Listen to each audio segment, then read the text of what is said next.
Alrighty. So thank you all for being here today. I am Reverend Pamela Pirtle. I am from the Northern Illinois Conference out of Chicago, and I am so glad to have all you here. I represent the General Commission on the Status and Role of Women as their Senior Director of Leadership Development and Accountability.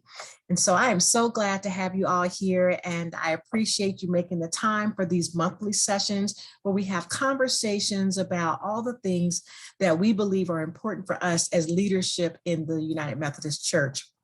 I would like to first ask, if you haven't, I think most of you have already, to mute your devices so that until you're ready to speak, we don't have background noise from the location in which you might be. Our reason for having these lunch and learn sessions is largely because we want to share valuable information with people in the church. We want to offer support to clergy and leadership within the denomination, provide resources, referrals, where you can learn more about the topics that we discuss.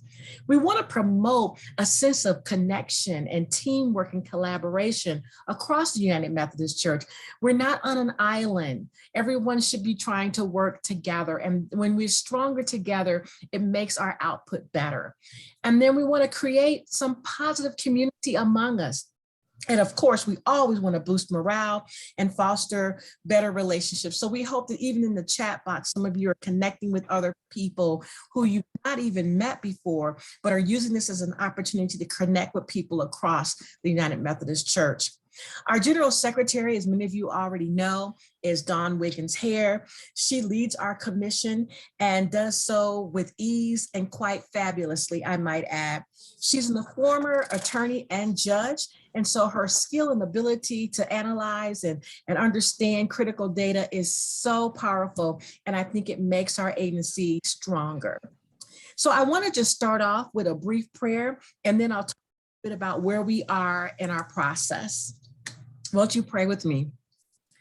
Gracious and eternal, thank you for this opportunity that we have together today. We ask that you be in the midst of our conversation, help us to have a discussion that will be helpful to everyone here. We ask these things in the name of Jesus. Amen. Amen. So let me start off by just sharing a little bit about why we're here today. This is the third iteration or the third installment of our salary study. The initial report that was done a few months ago looked at by gender throughout the United States. And we learned that in general, that women clergy earn a little bit less than our male counterparts. In our second installment, we took that clergy salary study that Dr. Magaela so graciously completed for us, and we were able to look at how this may have played out in terms of jurisdictional and annual conference levels. Were there any kinds of similarities or differences that we might want to highlight? And then we move further to decide if there was any need for greater parity amongst these different areas. In today's installment, we are looking at how much work we have left to do. Amen. We wanted to look at what is the impact of the intersections of gender and other characteristics that we all bring to the table. What might they have in terms of our compensation and the trajectory of women who are in leadership and clergy? Our analyst, Dr. Magaela Bethune, is going to share her findings that she has for her third installment of this work, and that will help us to look at where we are with regards to intersectionality, and if we need to do more work as a denomination to understand how the unique characteristics that we all bring to the work that we do in leadership or as clergy brings to the table. How does me being an African-American woman impact my ability or my trajectory with regards to my ministry? How does someone who's a lay leader who may be of Asian descent, how does that impact their ability as a female and an Asian person to be able to lead the church in their area? So we're going to talk about that today. After Dr. Magaela presents her summary, I'd like to open it up for conversation, share your stories, help us to better understand how this work has been impactful for you and how you may have even found yourself in a space where you believe being woman being older, being, over 40, being, of a different perspective or characteristic, how that may have impacted your role in the work you've done in the church. And so that's what we're here to talk about today. We're not trying to blame anybody for anything. We're trying to understand. And so we're in our understanding, then we can do better. Amen. I know you can't say anything, or you can, but you're muted. I apologize for that. So let me just start off by introducing our speaker for today. Dr. Magaela Bethune is a community psychologist and is an assistant professor of African American Studies at Loyola Marymount University. She received both a Master of Science and her PhD in Community Research and Action from Vanderbilt University. She's also a Master of Public Administration degree and a Bachelor of Arts degree in biology, which she's received both from Georgia Southern University. At Loyola Marymount University, her work on examinations of socialization and human development at intersections of race, racism, gender, and sexual identity. She has over a decade of experience in organizational studies, programming, evaluation, institutional assessment, and analysis. Cross-cutting, her pedagogy, orientation to research and community engagement is her commitment to anti-racism, equity, and inclusion. Dr. Bethune has worked in concert with the United Methodist Church in various capacities, with emphasis on the promotion of racial and gender equity. She has authored several reports for our agency, General Commission on the Status and Role of Women, highlighting gender disparities in representation, compensation, and delegation within the United Methodist Church. She resides with her 3 sons in the Los Angeles area on ancestral lands of Tongva and Gabrielino peoples. I present to you today our speaker, Dr. Magaela Bethune. Reverend Pernell, I appreciate just you in general, your entire spirit. I appreciate the work that you do here with COSRO. And thank you so much for a very shining introduction. I have to say, it is actually truly my pleasure to be in this space today, to be back in conversation with the United Methodist Church community. I do want to start by reiterating a land acknowledgement in 2 ways. First, that the work that I do is in residence on unceded territory of the Gabrielino and the Tongva people. We acknowledge not only the land, but we acknowledge the stewards of the land, and we acknowledge the genocidal histories and the continued oppression of the people who once occupied this land. And without that acknowledgement, my work wouldn't be possible. I also want to acknowledge that I am the granddaughter of Aline, of Robert Willie, the granddaughter of Mamie, and the granddaughter of Peter, my ancestors and ancestors beyond who toiled on the land to help build this country and to be able to cultivate the privilege that we exist in today. So I am my ancestors' wildest dreams, and that is my acknowledgement today. I also finally want to acknowledge the fact that we all have arrived here in community, while we know that in many ways society is in turmoil. And so I don't want to have the excitement that I exude today for this work that I have done and that we have done together overshadow what I know and can imagine people are pressing through to be able to join in this forum today. I don't take lightly at all the affairs of the world. So thank you so much for having me. It's my honor to do this work. This is emancipatory work. This is freedom work for me. And so without further ado, I'm going to go ahead and share screens so that I can share what we present today. Please know that the spirit of this presentation today is a conversation. And so please feel free to unmute your mic. It won't be interrupting me. It is a part of us engaging in dialogue and discussion. It's just really difficult once I share screens to be able to see if there are hands raised or if people are unmuting for questions. So feel free to make this very interactive, as this is our work that we're presenting, but it's insight for you. So now let's get into it. I'm so excited.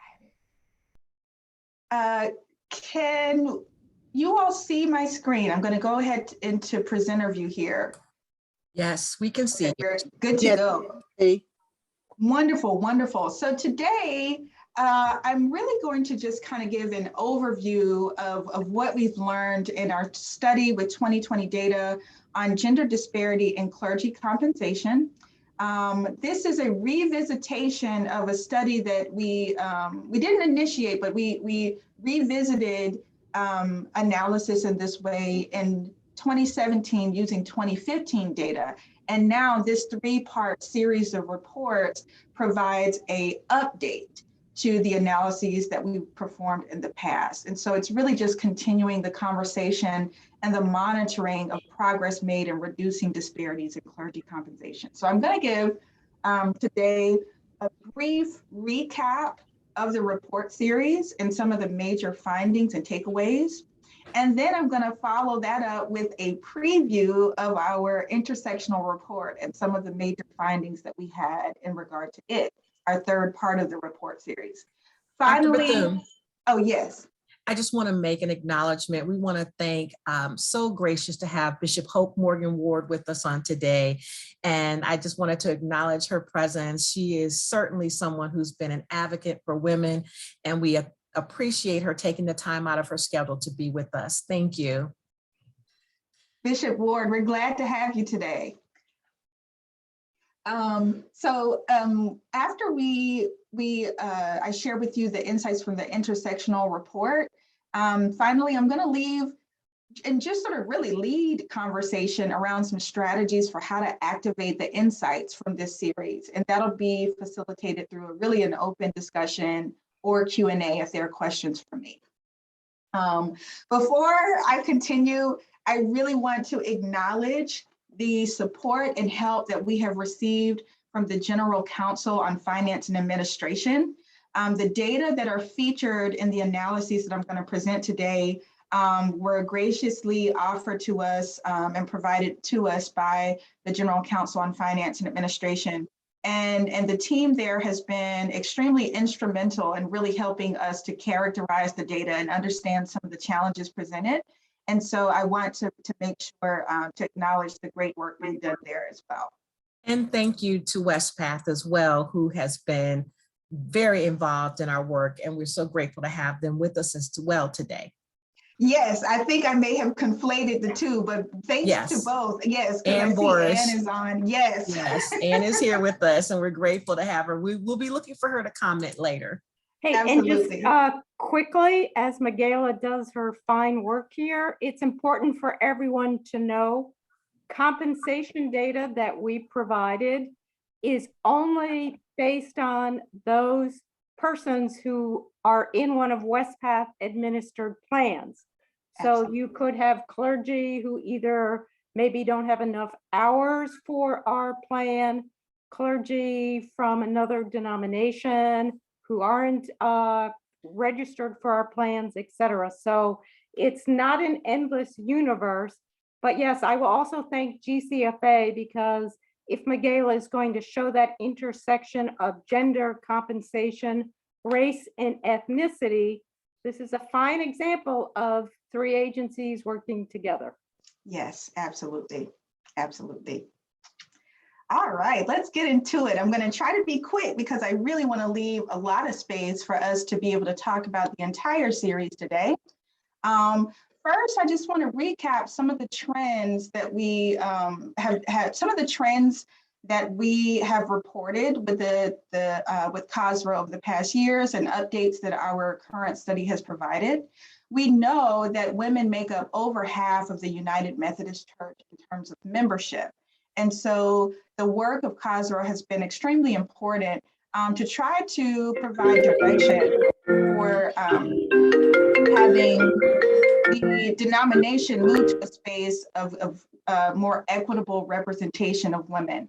And so some of what we have seen from past reports and conversation with our current work is that, women have long been underrepresented among UMC clergy, and in a way that has not been reflective of the actual membership.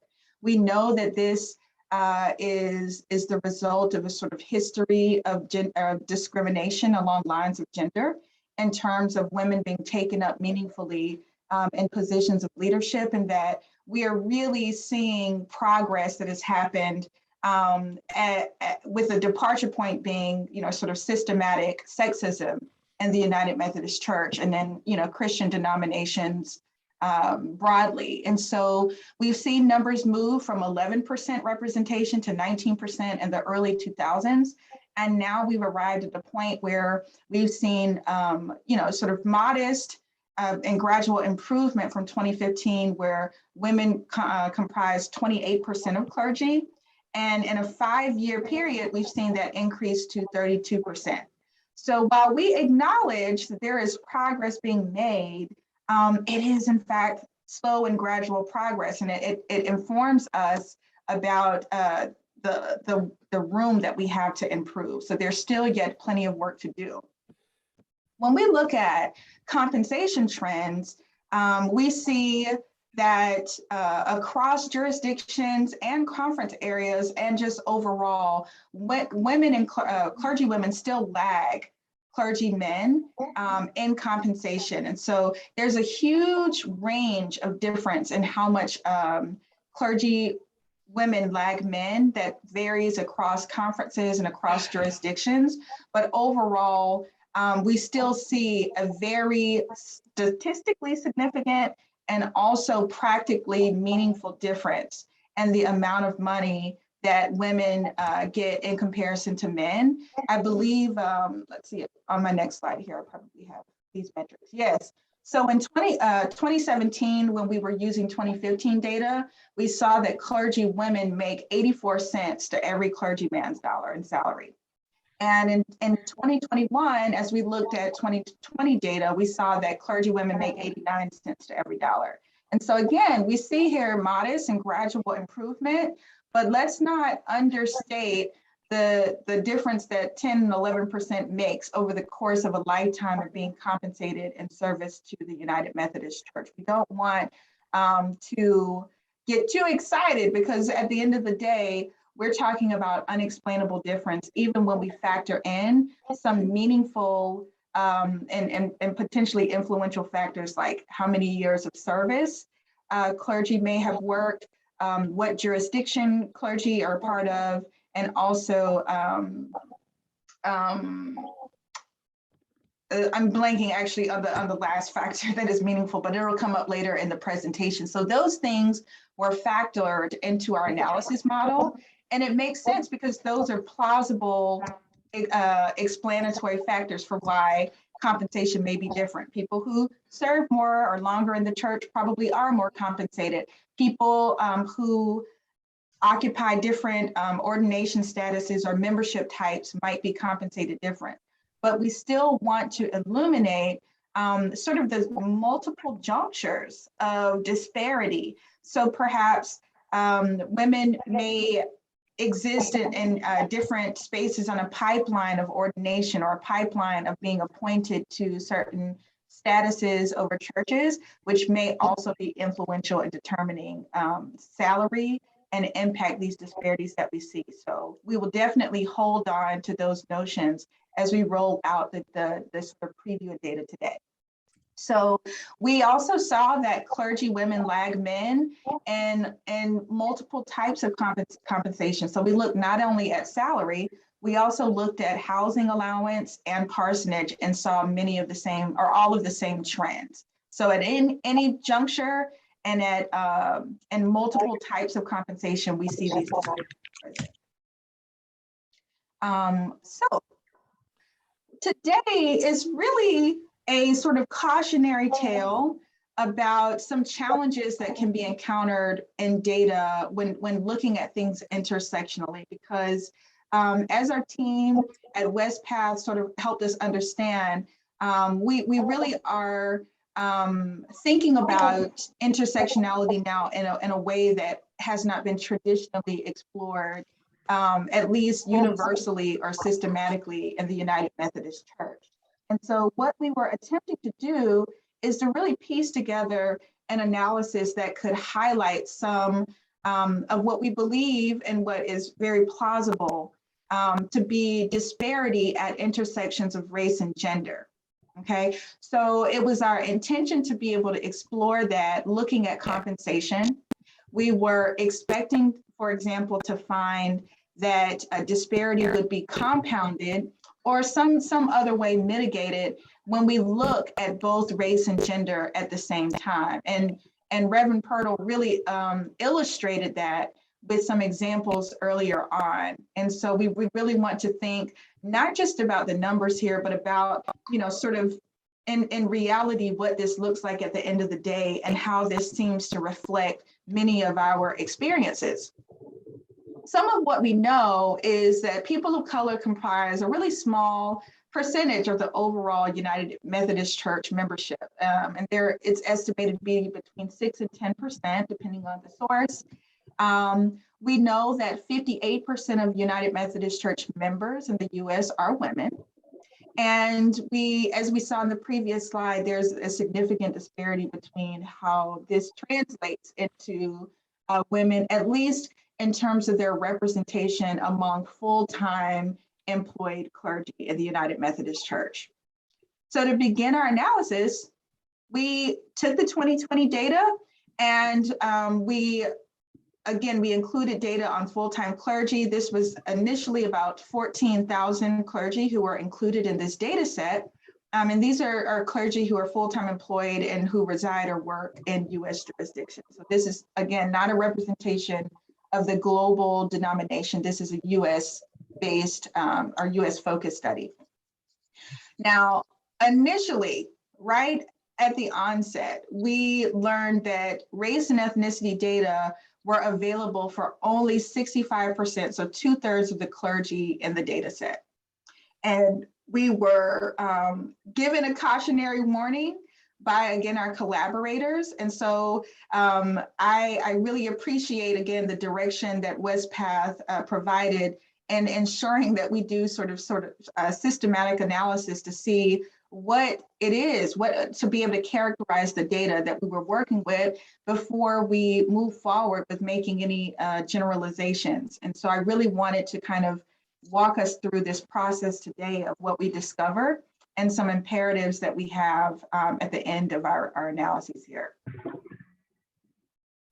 So some of the challenges that emerged in the data that we saw, and I want to qualify this by saying this isn't a challenge that WestPath introduces into the data. This is something that is really systemic in terms of the procedures and data collection interest, I believe, of the United Methodist Church. And so this isn't an indictment to the data set. This is illuminating and a cautionary tale to making grand generalizations from data that are incomplete and that have like discernible patterns of missingness.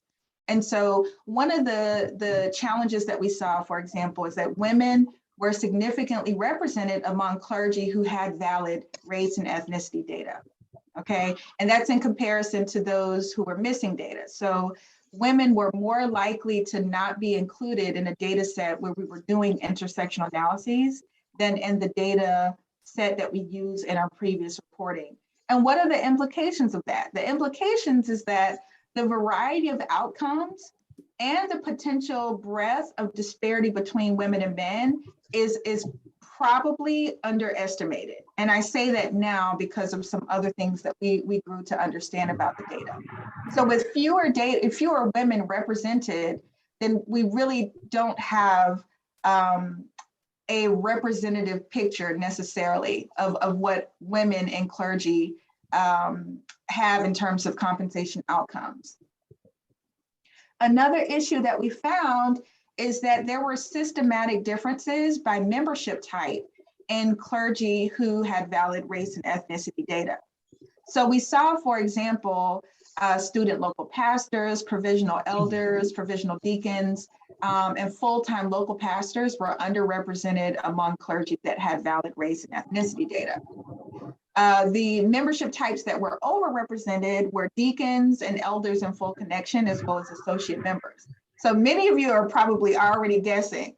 We got some issues because we know that when we're looking at full-time clergy, we know that women are overrepresented among full-time local pastors. And I'll go on to say there's another step here where we know that women are even more overrepresented among part-time local pastors. But that is not included in the scope of this study because we did focus on full-time pastors. But I wanted to allude to the fact that we have previous reports that show that women, and in particular, women of color, are highly represented among part-time local pastors. And so we really, again, have a sort of overestimation or underestimation of disparity because these membership types, where in previous analyses were shown to be compensated less, they're also underrepresented in a sample where we have race and ethnicity included as a factor. Okay. Before I continue, there's a couple more challenges that I want to roll out, but I'm checking the chat to see if there are questions. I want to read a comment here from Anne, where Anne says, Westpath does not collect race and ethnicity data. Yes, thank you so much, Anne, for that disclaimer. So this is an incomplete race and ethnicity data that comes from Westpath. This data set was actually triangulated through multiple data points where we tried to match personal information with a much more complete data set that we received from Westpath with a sort of incomplete and partial type of data set that came from the General Council on Finance Administration that sometimes included race and ethnicity. Anne says that race and ethnicity data comes only from GCFA based on information collected from the conferences. Hence, this helps explain that the two data sets did not allow for 100% time clergy based on single or multiple appointments of the clergy in the compensation analysis to be joined with the GCFA data for the intersectionality analysis. Thank you so much for that, that disclaimer. Let's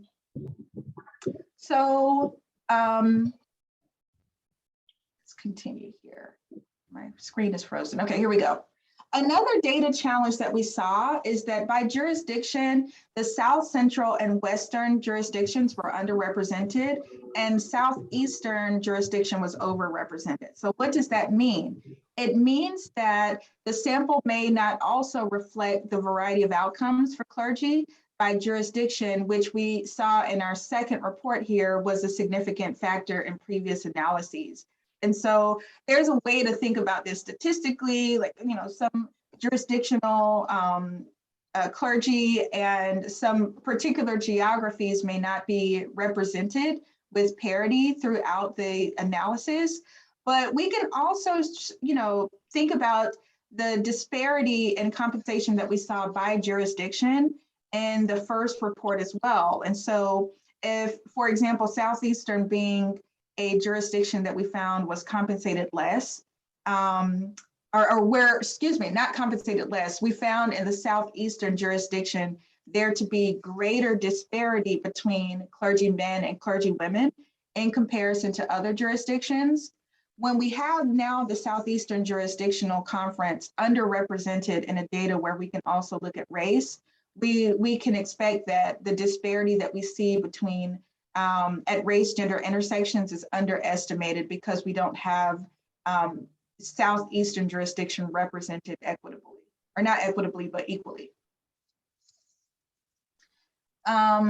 Finally, we saw that clergy with valid race and ethnicity data had significantly greater years of service and made more in salary, housing allowance, and parsonage amount than did clergy who were missing race and ethnicity data.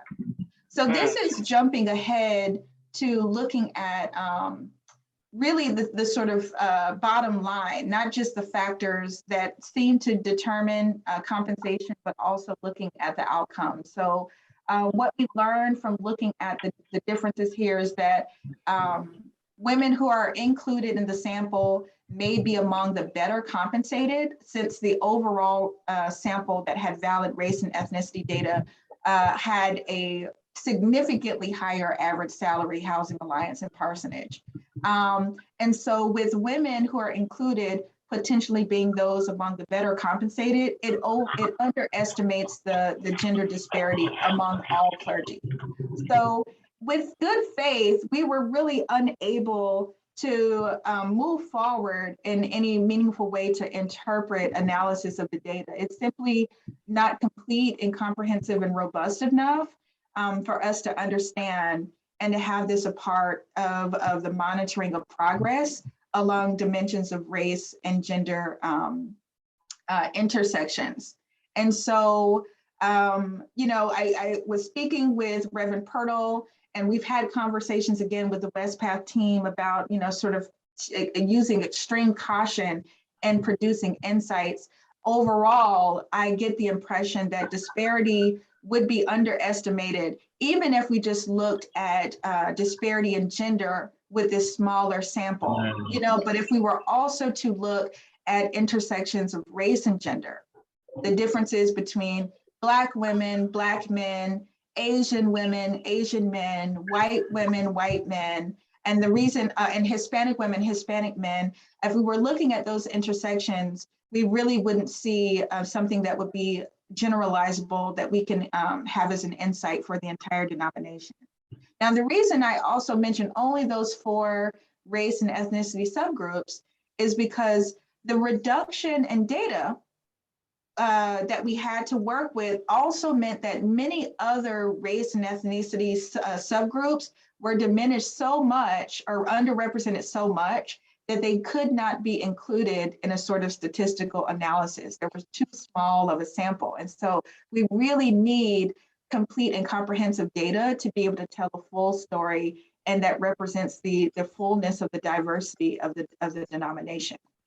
So the previous reports and trends, both through COSRO and other reports that we referred to in this analysis, it leads us to expect that at these intersections, we're going to find some compounded implications of both gender and racial differences. We know that, anecdotally and historically, that there have been sort of systematic ways that racism and sexism has interplayed to create conditions of experience in the United Methodist Church. We would not be surprised to see that reflected in the data. And so this really energizes our work moving forward and the calls that we're making. And I'll go quickly through some of these future directions. So intersectionality, it remains a useful analytic tool for understanding the variety of experiences of clergy with compensation, with representation, and many other dimensions of experience at intersections of race, gender, and other characteristics. So it's really a promising frame.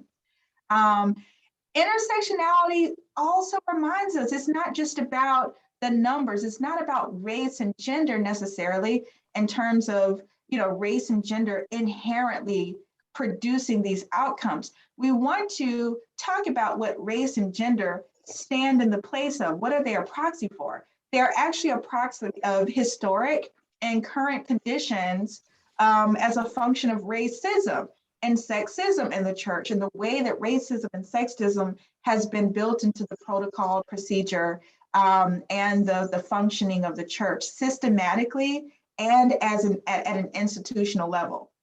For example, the mere fact that race and ethnicity is not more systematically collected in the United Methodist Church is really evidence that there's not an intentional focus and effort to be able to monitor and produce insights in these ways. And so we really want to keep pushing for more data and more information to be available. And we don't want to have interpretations of these data made without the contextual sort of treatment of the histories of sexism and racism in the United Methodist Church. And I would highly recommend some of the previous Lunch and Learn series that have taken place that really talk about the histories of sexism and the sort of slow progress to incorporating women and racialized minorities, Black people and other racialized minorities into the United Methodist Church. So This is going to be quick, these strategies for how do we activate the insights from this report series. First of all, you want to read across the whole report series. We really scaffold these insights so that different jurisdictions and conferences and even divisions within the United Methodist Church would be able to take those insights. And there's a set of recommendations at the end of each report that are actionable. You also want to read the current report series in conversation with previous reports, because what we provided in these 21 and 22 reports is using 2020 data is an update to a series that we began using 2015 data. I also want to recommend that what you take back from this is really the spirit of this work, which encourages us to really be introspective, to review and revise how data is collected, because as Anne highlighted, these analyses and really the sort of inability of us to move forward with it was because we had incomplete data that came from conferences, whether that is data that has not been collected systematically, or whether at some other level we have a sort of drop in the pipeline of being able to have this information and insights. So please do review your conference or jurisdictional procedures for collecting and analyzing data, or either the procedures of the sources where we receive this information from. I want to encourage everyone also to leverage and synergize existing mechanisms. So what existing structures can be leveraged to collect more comprehensive data? Is there a particular type of reporting mechanism in your conference where there is 100% complete participation or closer to 100% complete participation among clergy, where you can add race and ethnicity as a factor that is being collected, so that in the event this work is done again, prayerfully so, we will have sources to be able to triangulate to try to produce a more comprehensive data set. And then also think of what other issues might you explore to get more return on that time or resource investment and data collection. So while you're collecting race and ethnicity data, gender data, compensation data, can we look at some other conditions that we imagine are shaped by current or historical contexts of racism and sexism? Can we look at mental health at the same time we look at compensation? Can we add something more robust to a study so that we also get insights about other areas of experience?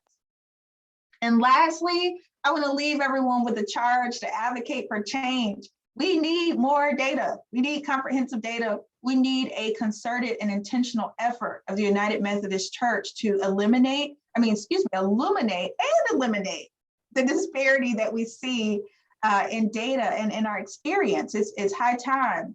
And so please do join in the advocacy efforts of COSRO.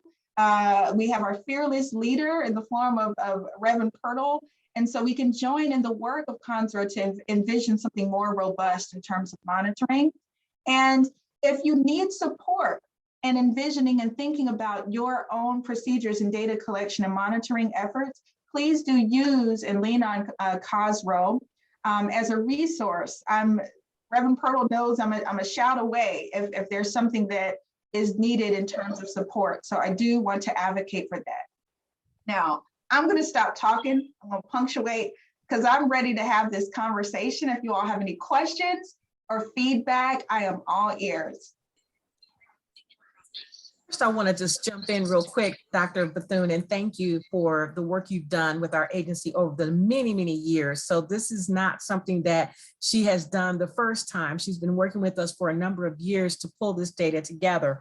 I think what we are looking at is, a call to action as to, whether the United Methodist Church is going to be fully committed to the full inclusion of women of all respects of life, from all walks of life, but with all characteristics, no matter what your age is, what your background is, your socioeconomic status, all of those things are characteristics that some of this data can pull out.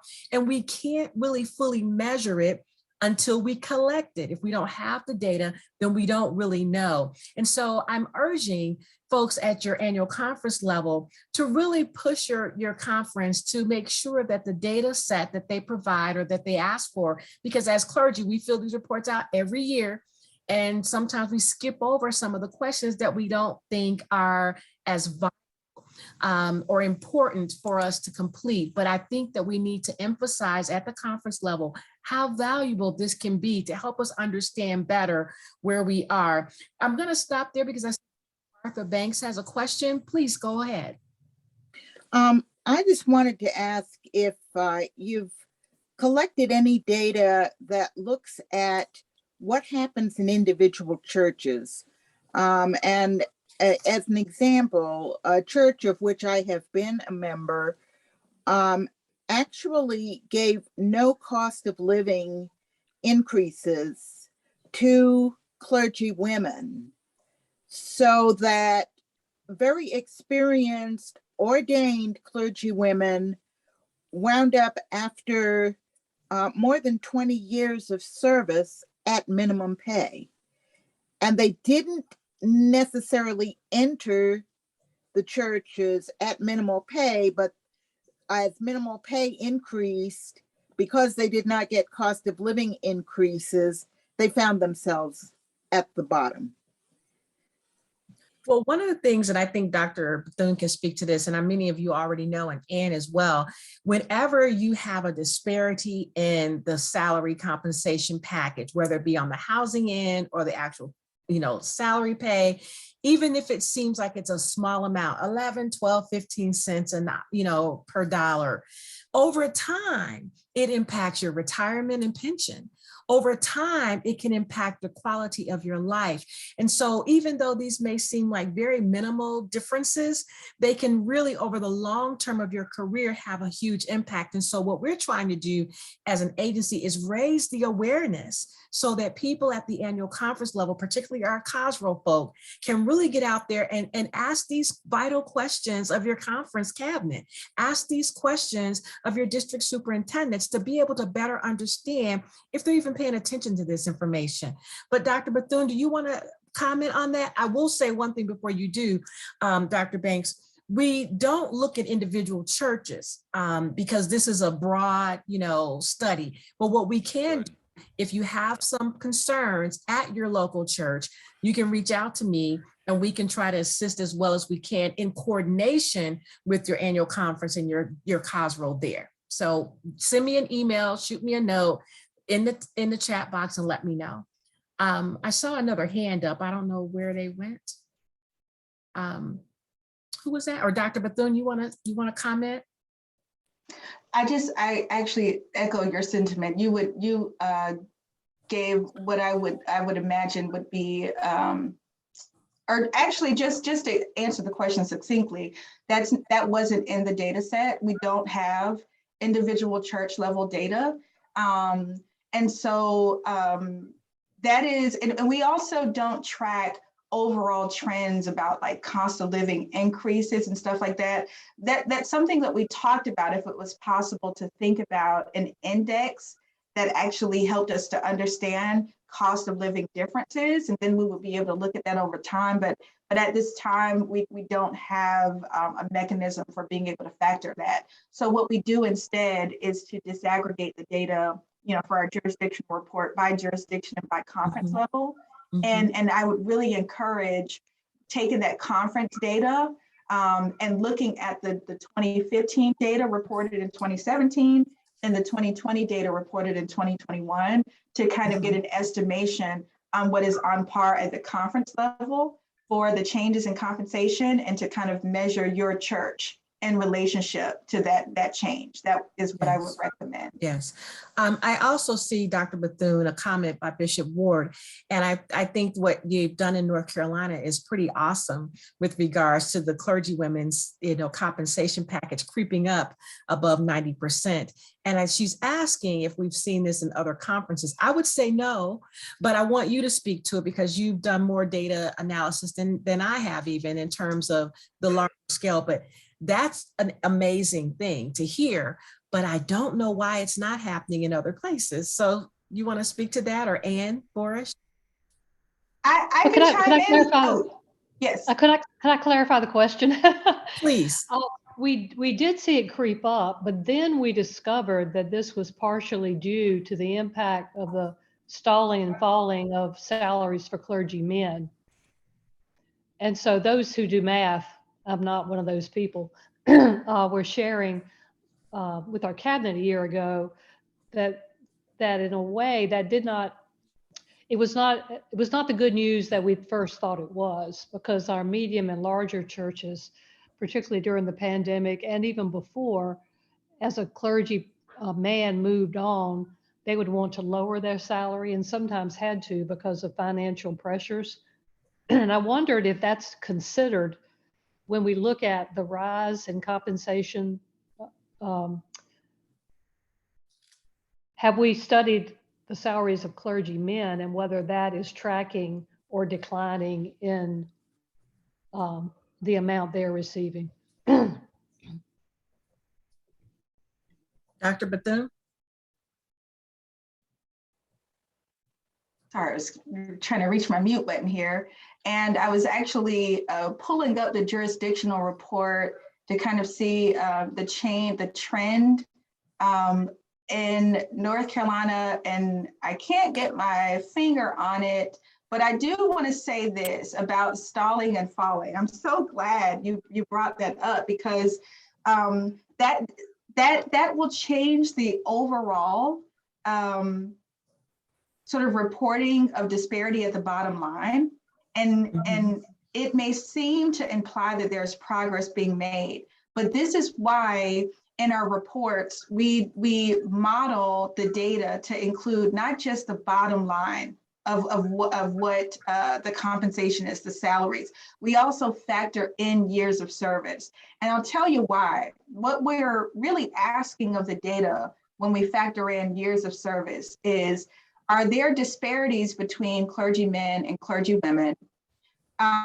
When you factor in the sort of return and compensation that you get for each year of investment and service and ministry, like, are years of service accounted for in the same way, or does years of service, is it not a significant factor? Years of service should be a significant factor, but it should be a factor that impacts clergy men and clergy women in the same way, you know?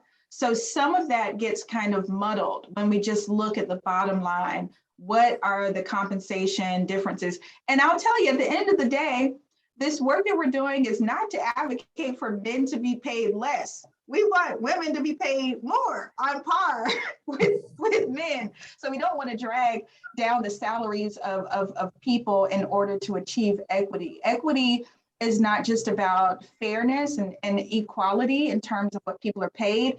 We also want to keep in mind, we want people to be paid meaningful and humanizing salaries that reflect the work that is being done. And so Bishop Ward, I'm so grateful that you illuminated that. I'm actually really intrigued and would love to look at that in a more policy relevant sort of space, looking at both how the policies were applied, what was hoped to be achieved through the stalling and falling. And at the end of the day, when we include other metrics in the models at the same time, do we still interpret that as progress?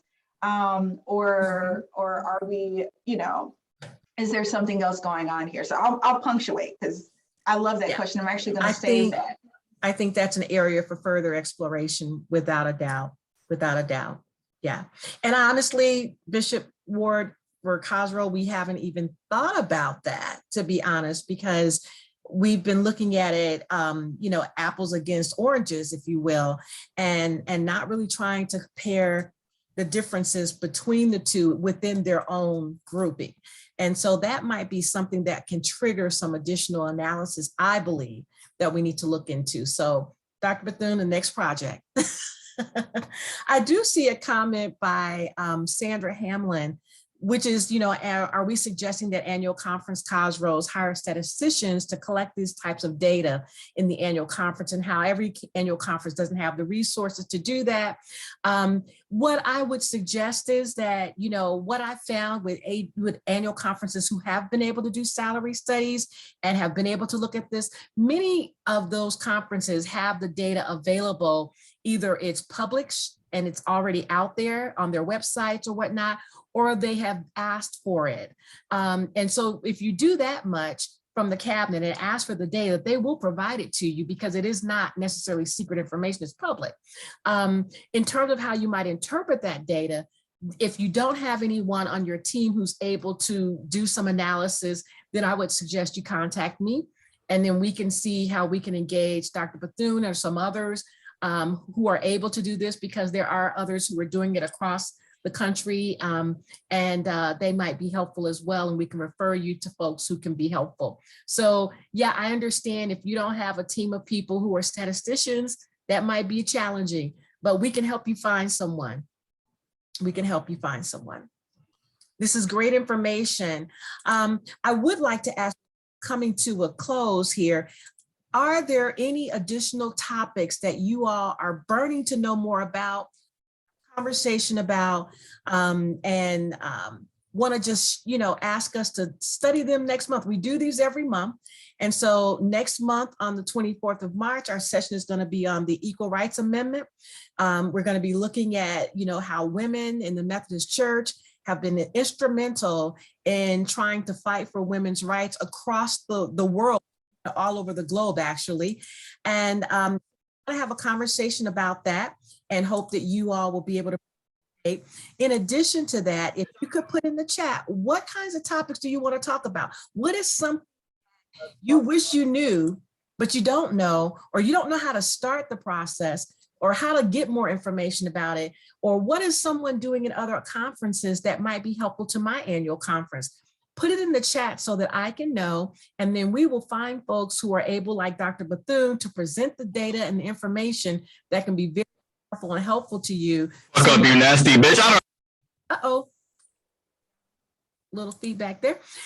So that we can make sure you have what you need in order to be well equipped for the What the fuck up, you nasty bitch. I don't know how the fuck you jumping my son, you little nasty ass nigga. Shut your little bitch ass up, you dirty bitch. Who the fuck is this long ass happening? What is happening? What's happening? I'm so sorry. What's I happening? apologize. We've dirty got ass bitch. You fucking nigga, dirty ass, you greasy cheese bucket. My son, you little nasty ass nigga. Shut your little bitch. sorry. I apologize. We've been hacked. Trying to get that out of here. We're getting bombed on Facebook, on Zoom, so I apologize to everyone.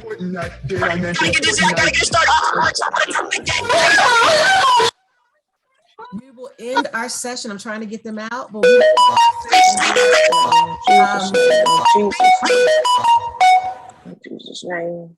okay, we will end our session because it sounds as though we've gotten some visitors that we didn't invite and didn't intend, and I apologize for that. Nigger, shut up, nigger. On Zoom.